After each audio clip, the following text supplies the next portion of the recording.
Tere tulemast Sakulete podcasti. Mina olen Heneli ja täna on meil külas Lenne-Ann, Safal Kids looja. Safal Kids on siis jätkusuutlik lasteriiete tootja. Tere tulemast. Tere. Räägi lähemalt, mis eristab siis Safal Kidsi teistest lasteriiete brändidest?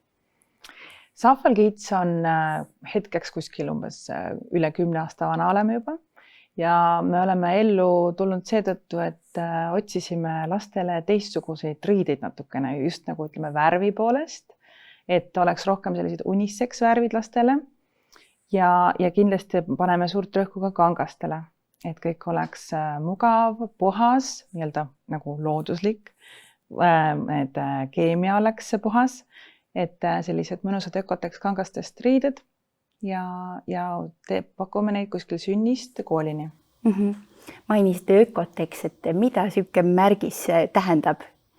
Ökoteks tähendab kanga juures seda, et see on toodetud turvaliste keemiatega, et ta on värvitud turvaliselt, et ta ei tekita allergiaid, ei tekita mingisuguseid lööbeid ja igati on turvaline nii loodusele kui ka siis sellele kandile. Ja kui see on lasteriie, siis see on eriti oluline. Ja just, kas seda antakse siis välja kuidagi seda märgist või kuidas seda märgist saab riietele nii-öelda justkui? See on kangal, märgis on kangal, et kui meie valime kangaid, siis me valimegi konkreetselt, et tal oleks see kangal juba see märgis olemas ja et siis sealt edasi me teeme ka kõik, et oleks ikkagi nahasõbralik, loodussõbralik. Aga teie bränd on ka väga tugevalt seotud siis nii-öelda suunatud ringmajandusele, et mida see siis teie puhul tähendab, et saad rääkida natuke lahti? Ja tõsi, me oleme nüüd esimene bränd Eestis, just lasteriiete bränd, kes võtab kõik oma brändi riided tagasi. See siis tähendab seda, et me võtame 2 korda aastas, aprillis ja oktoobris on meil kampaania, kus siis võib kõik meie brändi riided tagasi tuua, olgu nad katkised, määrdunud, plekilised, mis ei tule enam maha ja kõik võtame tagasi. Tagastaja saab meie e-poodi natuke krediiti, et midagi uut endale vajalikku võtta ja meie parandame need riided, mis vajavad parandamist, puhastame ja saadame uuesti ringlusesse. Et meil just aprillikuus oli viimane too tagasi kampaania, meil on kodulehe peal täpsem info ka selle kohta, kus me saime siis 239 tükki toodet tagasi ja nendest kuskil 25% oli meil juba sama kuu lõpuks uuesti müüdud, sest me paneme nad kohe oma e-poodi ja müüme edasi. Ja kokku oleme saanud oma kampaaniatega peaaegu 700 toodet juba tagasi. Okei, väga äge, aga kuidas te üldse need kangad ja tootmispartnerid endale valite, et kui need ökoteksi märgid, et kas teil on neid palju, kes selliseid toodavad või mille järgi ja kuidas te need valite? Me kasutame ühe kindla tootja kangast, lihtsalt, et me teaksimegi, et see kanga kvaliteet on selline, mis vastab meie ootustele ja meie klientide ootustele. Meie kangad on sellised, et nad peavad vastu, ei veni välja, mustrid püsivad ilusti peal, et see ka tagab meile selle, et me tegelikult saame neid kasutada uuesti ja uuesti, et me saame neid ringlusesse uuesti võtta. Ja muu kõik toimub meil Eestis, kõik õmblemine, turundus, kõik on siin kodu lähedal ja just selleks, et oleks väiksem jalajälg ja niisugune hea keskkonna lähenemine. Aga mida teie jaoks tähendab eetiline tootmine? Eks ta minu jaoks on ikkagi see, et toota täpselt nii palju, kui vaja on, toota keskkonnasõbralikult, toota kestlikult, et selline üldine mõtlemine, mis minu jaoks on täiesti normaalne ja ma tükk aega planeerisingi seda, et kuidas me saame siis oma brändi muuta veel nii-öelda eetilisemaks ja keskkonnasõbralikumaks ja siis mingi hetk tuligi see too tagasi kampaania mõte ja minu meelest on see selline loob selle ringi niimoodi ilusti kokku, et ma ei pea enam muretsema, et mis saab meie tootejääkidest, nagu kantud riiete jääkidest. Me võtame need tagasi, kuna nad enam tõesti ei saa uuesti ringlusesse panna, siis me saame kasutada ära kanga teiste toodete parandamiseks näiteks. Nii et see looduse suhtes on see ülieetiline. Okei. Aga on palju siis sellist ebaeetilist tootmist muidugi Eestis või et kuidas te olete tähele pannud? keeruline küsimus, et Eestis ma arvan, et asi ei ole nii hull. Eestis ikkagi, eriti kui me võtame, et meil 95% ettevõtetest on ikkagi väiketootjad ja siis nemad ikkagi lähtuvad sellest, mida meil on vaja toota ja kuidas meil on vaja toota. Et piiriülesed, suurettevõtted, kiirmood, see on hoopis teine teema loomulikult. Aga ma arvan, et Eesti-siseselt, Eesti ettevõtjate poolt on meil ikkagi väga hästi see asi. Miks teie jaoks on oluline, et just Eestis oleks see kõik tootmine, et väikse tiimiga kõike seda teha, et mis rolli see teil mängib? Meie jaoks on hästi oluline selline väikese jalajälje mõtteviis ja siis roheline keskkonnasõbralik. Et lisaks on väga tore pakkuda näiteks kohalikele inimestele tööd. Et meil on Eestis nii palju toredaid inimesi, kellel on nii palju oskustöölist, et milleks siis seda väljapoolt sisse osta, kui me saame hoida elu Eestimaal nii-öelda.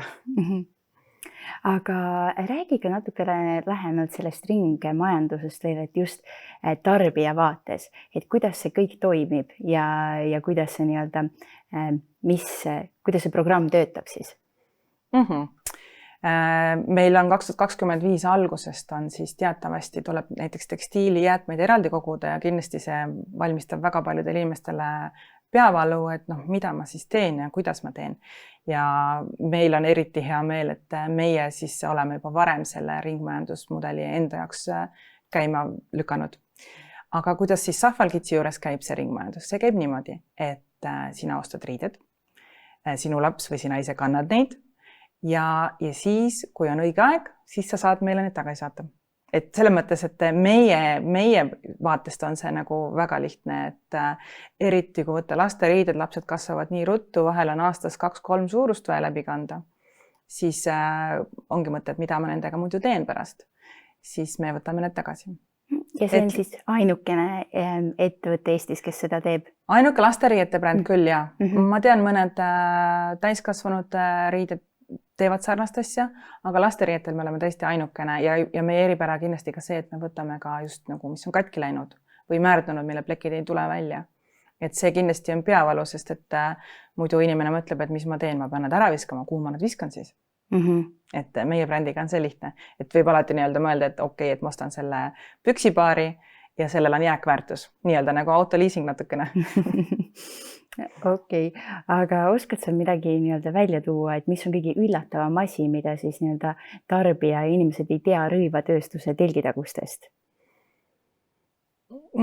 Ma arvan, et see võiks olla võib-olla et inimesed võib-olla ei tea täpselt seda näiteks, et kui palju vahendeid ja ressursse siiski näiteks ühe asja tootmisse läheb. Et samas ega nad ei peagi seda kõike teadma. Ja kindlasti ma arvan, et kui mõnel tootel on hind, mis on võib-olla mõni mõtleb, et see natuke kallim, siis sellel on kindlasti põhjus. Kas siis ongi, et need tooted on, materjal on kvaliteetsem, Ökotex sertifikaadid, õmblustöö näiteks ongi Eestis tehtud, mis on tõenäoliselt natuke kallim kui kuskilt Poolast või Hiinast ostes. Et kindlasti sellised väiksed nüansid nii-öelda.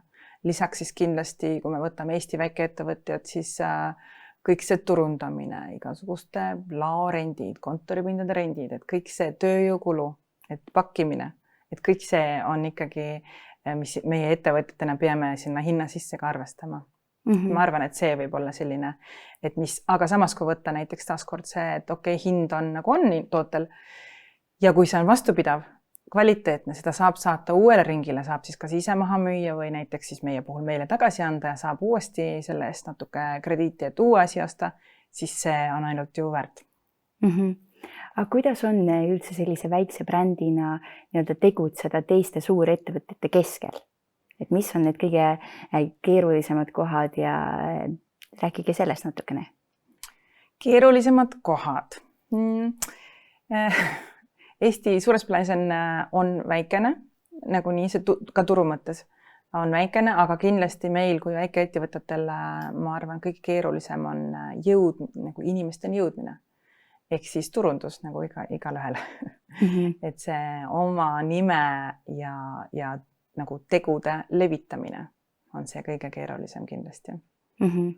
Okei, aga kuidas te olete üldse levitanud, et tulite, kui pilti tulite, et kuidas kuidas see algus teie jaoks oli? Mina hakkasin ma käisin juba enne kui Safalgate sündis, oli Safal Fashion, mis tegi naistele rõngas salle. Ja ma käisin laatadel müümas, ma käin seal tegelikult siiamaani, nii et see oli niisugune orgaaniline jätkohe, et ma läksin ikkagi edasi laatadele ja siiamaani, sest et nii palju, kui meil on loomulikult on Facebook ja Instagram sotsiaalmeedias, aga nii palju, kui seal reklaamides, siis ikka kõigini ei jõua, kõik inimesed polegi nendes. Et siis laadad on alati ka selline tore koht, kus käia. Meil on enam-vähem kindlad laadad, kus me käime, kus on ka kindlad inimesed, kes käivad meid seal külastamas ja hästi tore on ka sealt seda tagasisidet tegelikult saada, seda vahetut tagasisidet. Okei, aga nii-öelda kogu teie karjääri vältel, et mis te ütleksite, mis on niisugune suurim õppetund teie jaoks olnud? Eneseareng, ma peaks ütlema tõenäoliselt, et see, kuidas ikkagi ise areneda ja seda mõtteviisi ka saab levitada. Et minu jaoks on hästi näiteks nii-öelda loomulik ja normaalne olnud see, et asjad on ringmajandatavad. Mul on sünnist saati olnud, meil on biolagune kast õues olnud ja kõik sellised prügi tuleb sorteerida, kõik on olnud. Et hästi tore on olla tegelikult sellise nagu mõtteviisi ka levitaja natukene. Okei, aga aitäh tulemast, aitäh rääkimast lähemalt, et nüüd teame, et kus siis saab just panna ringlusesse riided, et olla jätkusuutlikum, et see on tegelikult ju nii oluline. Absoluutselt ja ma soovin seda kõigile, et see on lihtne ja teostatav. Aga aitäh tulemast ja aitäh kuulajatele ja kohtume juba järgmises episoodis.